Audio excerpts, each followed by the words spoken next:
যখন নিশানা সই করছে এজিদ কয় মারো না কেন? বলে আমি কারে মারবো, আমি তো সামনে আমার হুজুর পাঠিয়ে দিই।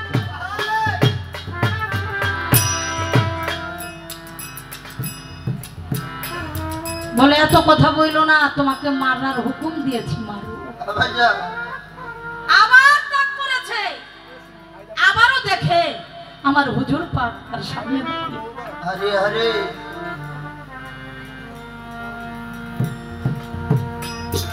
বলছে মারো না কেন?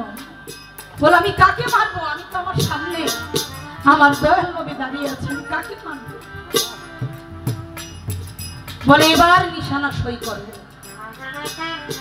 যখন আবার নিশানা সই করেছেন, সীমার গিয়ে তার চোখের মধ্যে হাত দিয়ে ধরে বলে এবার তুমি তীরটা ছেড়ে দাও। তীরটা ছেড়ে দিয়েছে। ওই 3 মাথাওয়ালা তীরটা ইমাম আলী আসগরের কণ্ঠনালী দিয়ে ঢুকে বাহির দিয়ে বের হয়ে গেছে। মৌলা ইমাম হুসাইন আলাইহিস সালাম,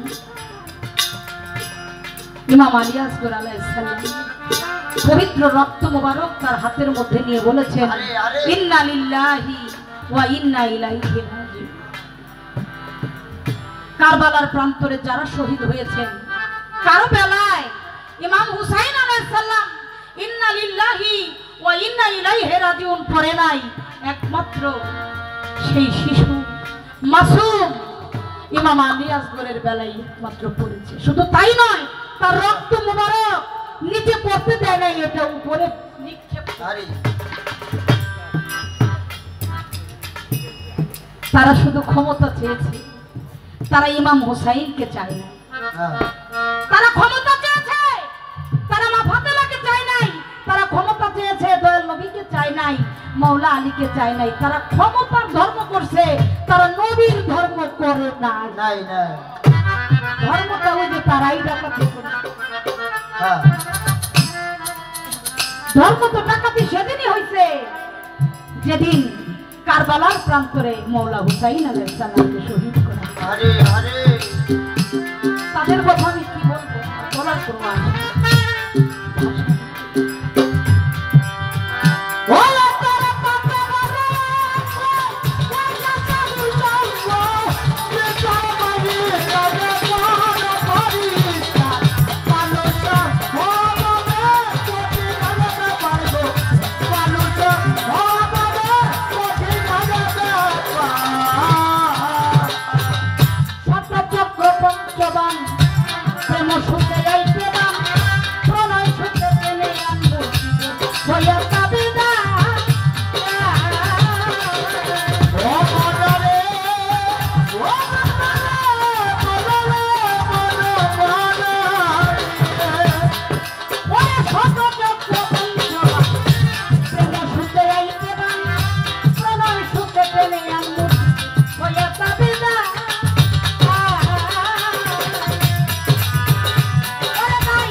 নবীর প্রেমের মহব্বতে কাঁদে না যার প্রাণ, আমি বিশ্বাস করি না সে খাঁটি মুসলমান।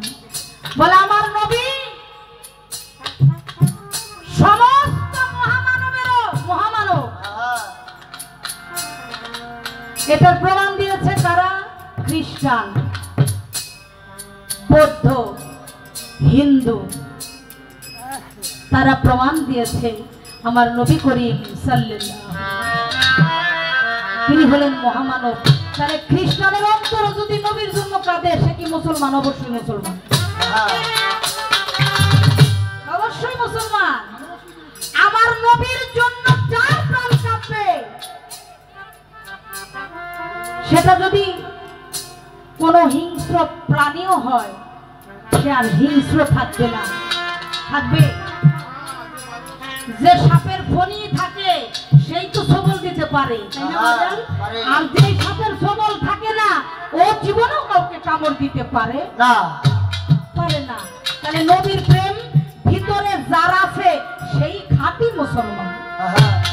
নবীর প্রেম যার ভিতরে নাই, দাড়ি টুপি জুব্বা নামাজ কালাম যে যেটাই করুক, চার না পয়সা দাম কোনো লাভ নাই, কোনো লাভ নাই। আপনি একটু আগে বললেন না আমার বড় পীরের বাবার নাম হলো আবু সালে মুসা জঙ্গি। জঙ্গি শব্দের অর্থ হলো জিহাদকারী, তাই না? যোদ্ধা। কি যোদ্ধা? নিজের মধ্যে রিপুগুলোকে ধ্বংস করলো, মারলো। যেই যোদ্ধা, এই যোদ্ধা হইল কি নিজের রিপুকে ধ্বংস করার জন্য। আর এখনকার যে জঙ্গি, এই জঙ্গি হইল মানুষ মারার জন্য। এরা মানুষের রিপু মনে করছে। আর আল্লাহর ওলিরা ভিতরের রিপুরে আগে ওই যে কয় না সমাজ ভালো করো, সমাজ খালি এই যে গ্রামের যারা চলে, জেলায় যারা চলে, থানায় যারা চলে, এদেরকে শুধু সমাজ বলে না, নিজের মধ্যেও নিজের সমাজ আছে। হাত আমার, কিন্তু ভালো জিনিস দেখলে হাত আমার কথাও শুনে না, এটা বাড়ায় দেয়। এটা আমার কথা শুনে চোখ থাকবে আমার কার প্রতি? আমার গুরুর প্রতি, আমার আল্লাহ রসুলের প্রতি। কিন্তু চোখ তো আমার আগ পথে কুপথে যায়। মন আমার থাকবে গুরুর প্রেমের উজু, কিন্তু মন চাইতেছে আমি স্বর্ণ দিয়ে যদি একটা ঘোড়া বানাইতে পারতাম। হ্যাঁ, স্বর্ণ দিয়া ঘোড়া বানাইয়া এইটারে লইয়া আমি যদি ঘুরতে পারতাম। একবার ঘুমাইলে না নিজের মনে হয় কি, আমি মনে হয় ওই যে মানুষ আগে কি পাইতো গুপ্ত ধন, ঘুমাইলে স্বপ্নে দিই গুপ্ত ধন পাই, আমি বড় লোক হয়ে গেছি। হ্যাঁ, ওইটা দিই সালানি দে জুতা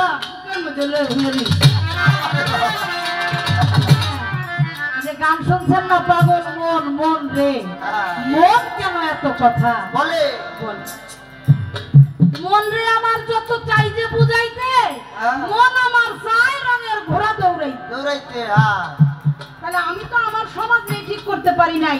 যে নিজের সমাজকে নিজের মধ্যে আয়ত্ত করতে পারছে তাকেই বলে প্রকৃত যোদ্ধা, আর তিনি হলেন জঙ্গি। এই জঙ্গি ওই জঙ্গির লগে মিলে কোনো লাভ হবে না, বরং ওই জঙ্গিকে ছোট করা হবে।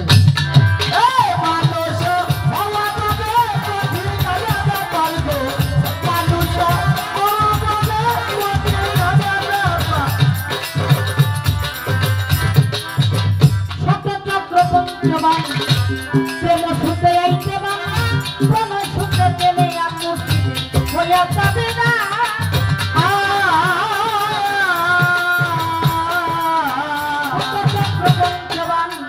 প্রেম শুনতে এতে না, প্রেম শুনতে গেলে হইয়া যাবে না।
যতটুকু সম্ভব, তার তো চাওয়ার শেষ নাই, এত চাওয়া তো পূর্ণ করা আমার পক্ষে সম্ভব না।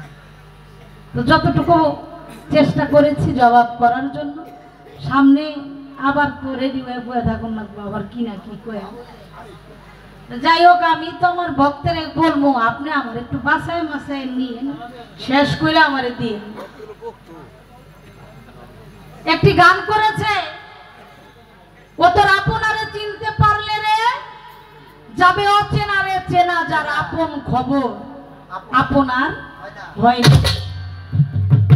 প্রশ্ন আমারে করে কিন্তু এই গানেরও একটা ইঙ্গিত দিয়ে গেছে, দেখছে না? গেছে গেছে।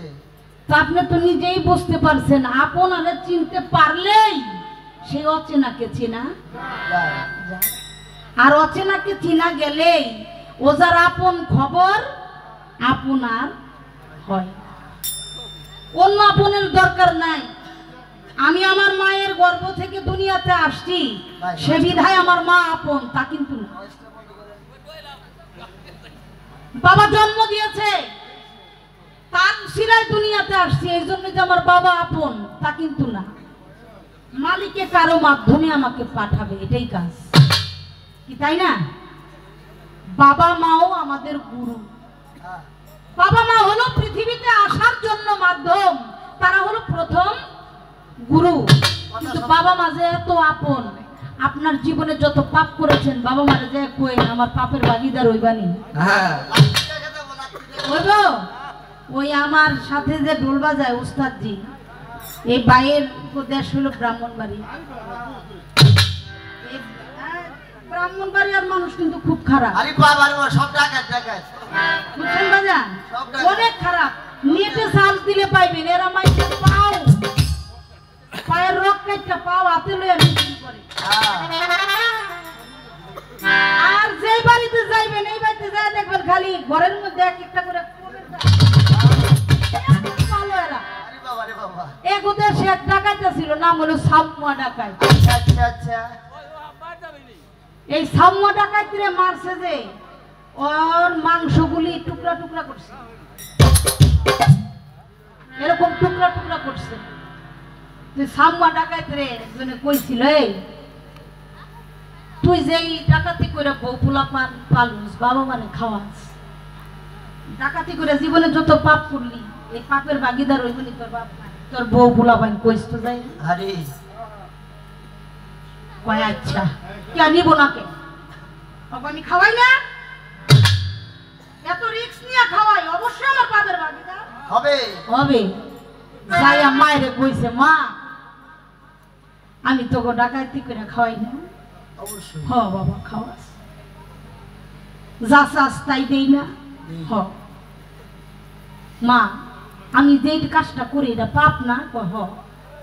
তো পাপ করে যে তোকে খাওয়াই, মা আমার একটু পাপের ভাগ নিবি?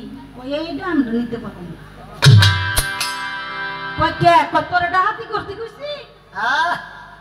তুই নিতে কোনো কাম নাই? হ্যাঁ?